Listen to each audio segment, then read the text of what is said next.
vamos começar um curso novo sobre higiene e segurança, olhando sobre o ponto de vista do risco.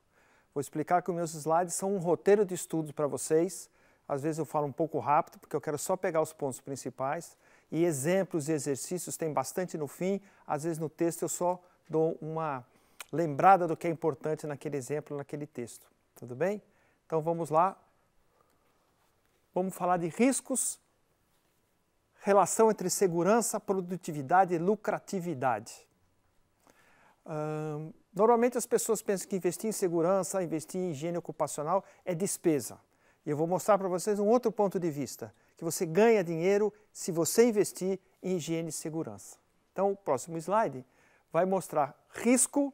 Tem vários tipos de riscos, geológicos, amorosos, financeiros, um monte de tipo de risco. E nós vamos olhar os riscos de segurança do trabalho, que é acidente, e higiene ocupacional, que é a parte mais de doença. Estão relacionados? Claro, estão sempre relacionados. E eu vou ver a evolução, né? Você pensa em segurança, mas aquilo vai te dar mais dinheiro, mais produtividade e mais lucro. Vamos ver dados internacionais sobre o assunto. Então são dois grandes estudos que eu vou pegar do Lausanne Institute e do World Forum Economics, que vão botar umas curvas e umas retas entre acidentes e produtividade. Vamos dar uma olhada nesses textos. Por exemplo, a curva vermelha é o aumento do número de acidentes por 100 mil trabalhadores. E a curva azul é o índice de competitividade. Quem está aqui embaixo no índice de competitividade? Tá, Suécia, Dinamarca, Estados Unidos, etc. Quem está lá embaixo na produtividade? Tá, Brasil, Indonésia, Rússia. Então tem uma relação direta, uma boa correlação entre acidentes e produtividade. Um outro estudo também feito pela Lausanne Institute, ele mostra também o mesmo tipo de correlação. Quantos mais acidentes você tem, quanto mais doenças do trabalho, menor a sua indústria competitiva. Então é uma questão de inteligência. Quer ganhar dinheiro? Investe em segurança. Vamos ver também o que tem que ver com infraestrutura de um país. Claro, estradas ruins tem mais acidente nas estradas, portos ruins, demora mais para embarcar as coisas. Então está relacionada à infraestrutura, como você olha a infraestrutura de um país e como você olha a higiene e segurança e como você olha o risco da sua empresa. Então o Brasil, numa escala de numa escala de 1, melhor país do mundo, e 144, o pior país, estradas, o Brasil está em 123. Vamos olhar ferrovias, o Brasil está em 100. A escala de 1 a 144, o pior, 144. Portos, o Brasil está em 135. Vamos olhar aeroportos, o Brasil está em 134. Na escala geral, nós estamos em 107. Quer dizer, nós somos ruins em higiene, somos ruins em segurança, somos ruins em produtividade e também na infraestrutura, que é para selar a produtividade que tantos reclamam no Brasil. Índice ranking de competitividade. O Brasil, nesse novo estudo, o ano passado caiu mais 3 posições e agora ele está em 54. Né? Então, todo mundo reclama, precisa ter competitividade, mas isso está relacionado com a higiene e segurança e com o gerenciamento de risco. Exemplos que eu vou... aqui. Então, ficou bem claro a necessidade de uma indústria para ser competitiva no mercado mundial, dela poder ter higiene e segurança como valor. Eu vou dar alguns exemplos. Vou pegar a iluminação, que é uma coisa fácil, que todo mundo sabe medir, etc., e mostrar como ela influi na sua produtividade e no seu nível de acidentes. Se você aumentar a iluminação, você diminui o número de acidentes, você diminui a severidade do acidente, você diminui, melhora a moral das pessoas que estão trabalhando. Né? Então a iluminação é uma coisa muito simples, muito barata, por isso que eu escolhi. Precisa provar que ela é boa, por que ela funciona, né? E as pessoas querem saber. Vamos relacionar então iluminação, produtividade, segurança e saúde. Vamos pegar algumas provas diretas e indiretas. Esse cara aqui pegou uma indústria, por exemplo, de tecladistas. E ele usou uma unidade, que a gente vê lá na frente, de iluminação, que é o lux. E pôs lá 1.600 lux, 100% de eficiência. Caiu para 1/3, 88% de eficiência. Voltou, subiu. Então, você quer eficiência, você tem que ter uma boa iluminação. Grandins é um grande ergonomista. E ele também fez essa experiência com o pessoal em usinas de algodão. Né? E aí ele usou lá 170 lux, que é mais ou menos um lugar na penumbra, com um pouco mais de penumbra, e dizer que a produtividade era 100%. Depois ele foi aumentando, chegou em 750 lux, que é mais ou menos o nível de uma boa sala de aula. Aí ele chegou a 110%. Então, no caso anterior, se você olhar, nós tivemos um aumento de produtividade de uns 10, 12%. Aqui também 10, 12%. Só por causa da iluminação? É, só por causa da iluminação. Então não vai investir em iluminação? Ninguém quer aumentar a produtividade? Esse aqui eu peguei, por exemplo, em minas subterrâneas, que tem iluminação de capacete e tem iluminação de rede. Quando tem iluminação de rede, que é essa que a gente está acostumado a ter em casa, olha o que acontece. Aumenta a produtividade de 5 a 26%. 5, 26, 31, divide por 2, 15%. Então nós estamos falando de melhorar a produtividade em 5, 10, 15%. Né? Numa mina também na África do Sul, estou falando de mina porque é ambiente escuro, etc., também aumentou 17% a produtividade com iluminação de rede. Né? É fácil numa estrada você fazer essas coisas, né? Uma estrada não é iluminada, tem muito acidente, você começa a iluminar, cai o número de acidentes. Mas para umas indústrias, em geral, você tem que pensar em acuidade visual, sensibilidade ao contraste e velocidade de percepção. É isso que ajuda a não ter acidente com uma boa iluminação.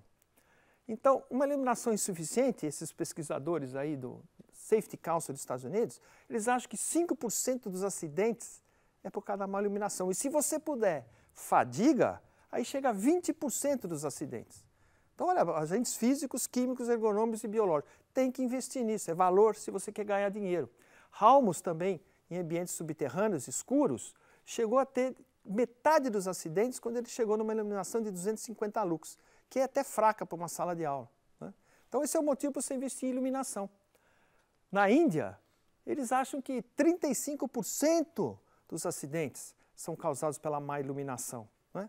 A CBE, a Mind Safety Appliance, todas elas fizeram estudos e mostraram que boa iluminação diminui os acidentes. Acidente é perda de tempo, é custo para a empresa, é uma série de coisas. Né? Vamos ver calor, por exemplo. Né? O cara trabalha em boca de forno, ou em pizzaria, né? E ele tá. Então, a gente chama de carga térmica, é o que em inglês chama de heat stress. É o que está no ambiente te incomodando com o calor. E heat strain, que é esforço termocorporal, é como o corpo se adapta àquela condição. Começa a suar, começa a respirar e assim por diante. Então, eu vou dar exemplos em minas de ouro, com um trabalho bem pesado. Né? Acima de 27 graus tem uma boa correlação, muito quente, muito acidente. Peguei trabalhadores trabalhando em temperaturas em minas subterrâneas, furando, perfuração na rocha. Então você está 100% de produtividade a 29 graus. Quando você está a 37 graus, você está a 25%. Você está produzindo 1/4. Mas o trabalhador acha que ele trabalhou mais, porque ele ficou mais cansado. Ele não trabalhou mais, não produziu, ele ficou só mais cansado. Também, se você for empurrar e carregar vagonetas, você pode ver que com 27 graus, 100% de eficiência. E com 20 graus, 35 graus, 20% da eficiência. Então, você quer produzir mais? Você vai iluminar melhor, você vai controlar o calor e refrigerar. Né? Então, você tem que pensar o que tem que ver risco, acidente, agentes químicos, higiene do trabalho, tolerância zero, com a sua empresa, com lucro, o que tem a ver com a sua vida no dia a dia, porque a gente não pensa nisso. A gente esquece que corre risco e toda hora que você toma uma decisão, você muda o risco que você está correndo. Quando você decide passar acima do limite de velocidade, você calculou o risco e falou, não, eu vou chegar 15 minutos antes, aumentei 2% a chance de eu ter um acidente fatal, então eu vou correr mais. Né? Quando você senta no carro, onde você senta? Qual é o banco mais seguro para sentar? Repara que cadeira de bebê é atrás do banco do carona, porque é o lugar mais provável de você sobreviver no caso de acidente. E você toma um avião, onde você senta no avião? Na frente, no meio ou atrás? A gente não pensa, é tudo risco, você está tomando decisões que influenciam a sua vida. O tempo todo você toma decisões que influenciam no risco. E o grande problema do Brasil é que hoje ninguém dá, se você perguntar qual é o valor do seu carro, o cara, 30 mil reais, tá bom, tem preço. Agora eu falo, por quanto você me vende sua mãe? Ah, não, a mãe eu não vendo, porque ela é valor. Então, quando você vai trabalhar com higiene, segurança e risco, é vida de pessoas, é valor. É como honestidade, saúde, etc. E não preço. Preço, no Brasil hoje, tudo você compra, tudo tem preço. Mas não devia ter na área de segurança e de risco, que são vidas humanas. Né? Vou passar para o segundo tema, que para a gente conversar tanto de higiene e segurança, eu preciso de uma terminologia básica. Nós vamos falar a mesma língua, senão não dá. E tem algumas confusões que aparecem aqui. Eu vou falar para você, primeiro, desvio e não conformidade. Desvio é qualquer coisa que não está de acordo com a norma, com a lei, com as boas práticas. Se você for um auditor, você vai chamar de não conformidade. Né? Vamos chamar de condição perigosa a tradução de hazard, que todo mundo tem mania de traduzir errado no Brasil, traduz por perigo. Não, hazard é uma condição perigosa, uma condição que pode causar um dano. O danger é a tradução para perigo, que é a exposição à condição perigosa, contato com ela.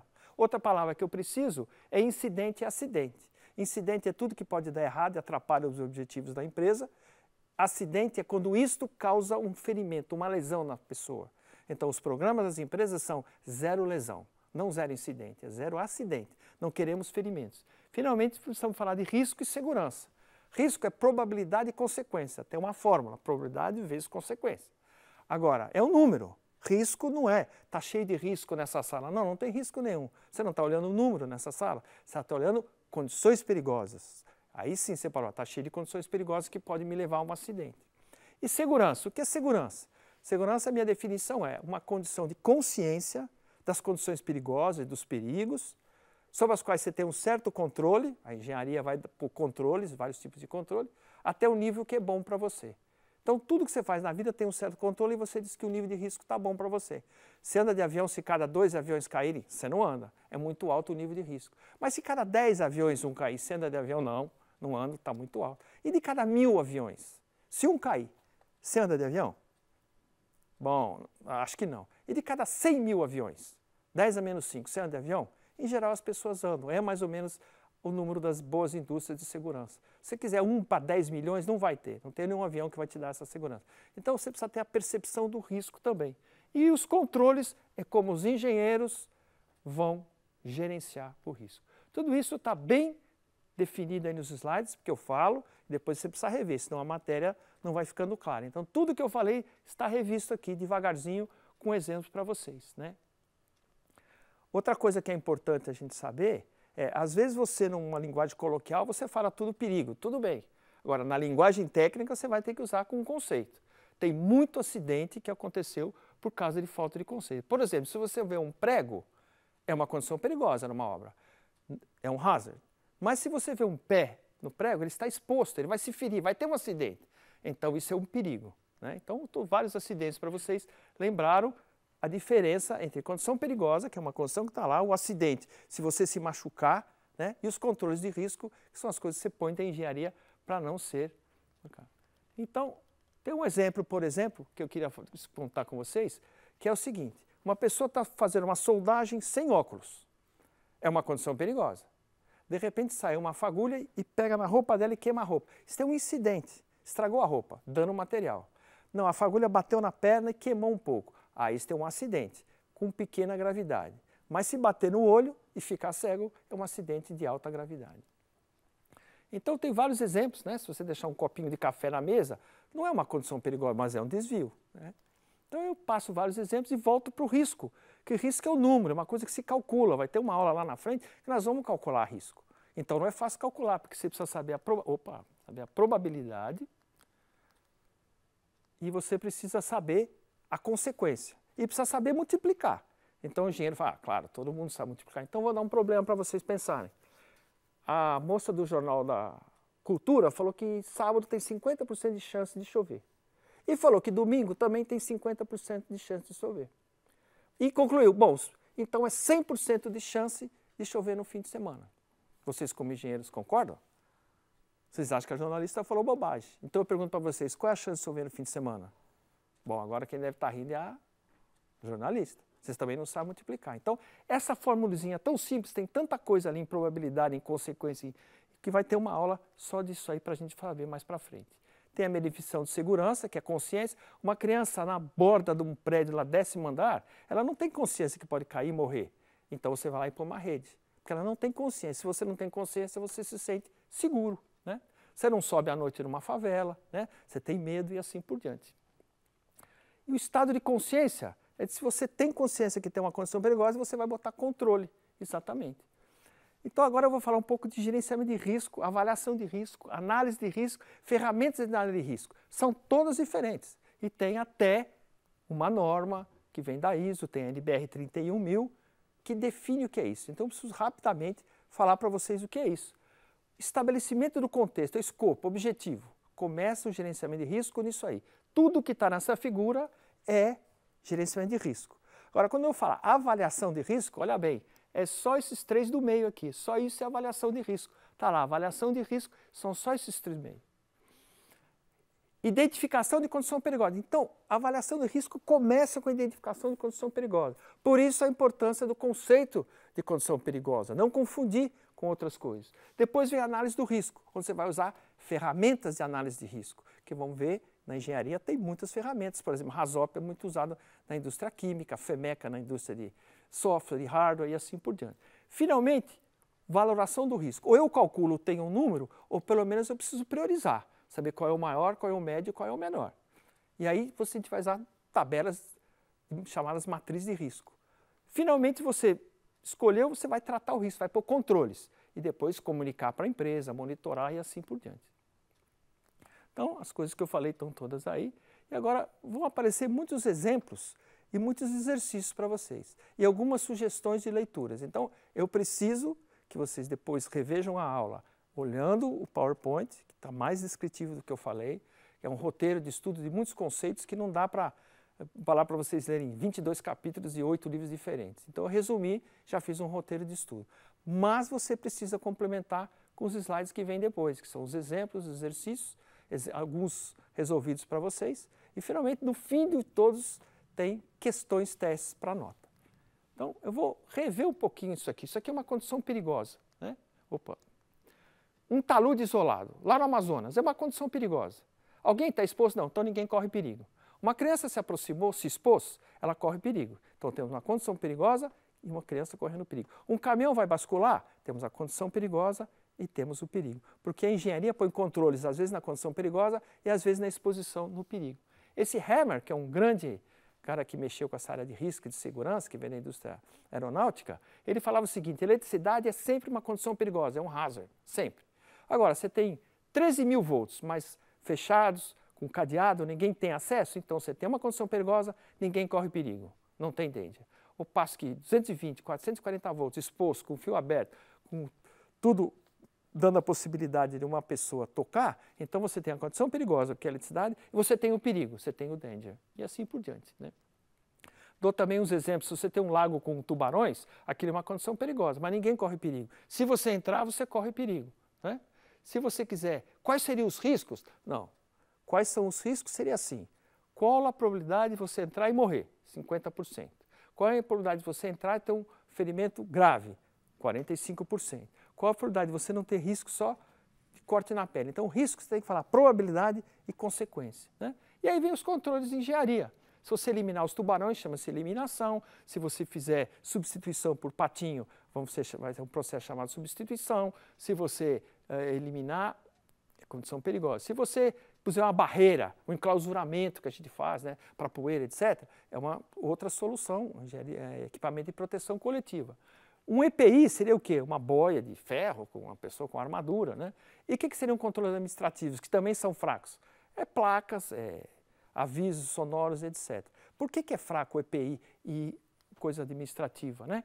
É fraco porque a pessoa tem muita chance de cometer erro e burlar. Então, eu vou dar um exemplo para vocês aqui. Tempo atrás, alguns professores japoneses vieram visitar a USP e foram levados a passear pela USP. E tem a Avenida da Raia Olímpica, que é muito grande, paralela ao rio, que é paralela à Raia Olímpica. E lá tem muitas lombadas. Então, o carro incomodou a perua com os professores e eles perguntaram: por que tanta lombada? E a resposta foi: tanta lombada porque para obrigar o cara a diminuir a velocidade. E aí o que perguntaram os professores japoneses? Ué, mas já não tem as placas de velocidade? Quer dizer, coisa de treinamento, coisa de placa no Brasil não funciona. Você põe radar para diminuir a velocidade, o cara diminui ali, aumenta em seguida. Então o controle está errado.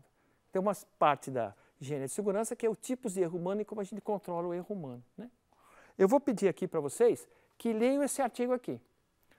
Saiu na revista BH há pouco tempo, que eu comento com esses conceitos todos o acidente da Samarco, né? E até que tipo de erro o público faz, que tipo de erros órgão fiscalizador, nesta nossa nomenclatura de risco, né?